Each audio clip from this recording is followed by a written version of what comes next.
Siguro isa na discover ko dito sa kay Kim, dito sa habang ginagawa namin itong pelikula to ay marunong pala siya magalit. Marunong siya magalit. Marunong rin pala siya magreklamo. Baka nahawa siya sa akin, pero sa akin hindi ko naman influensya yung... Uy, grabe naman nagalit. Super, hindi naman. Uy, taga. Pero ano yung ba't siya nagalit?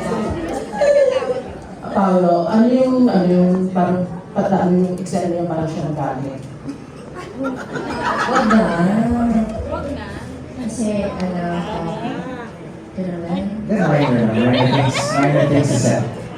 Set na. Parang work related.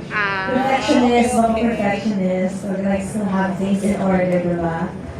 Grabe. Actually, nagalit si Kim kasi pala yung kiss namin. Bakit sila kasi minsan labla parang labla. Nagkatawa kasi sila. Okay na, okay na. Tayo ba?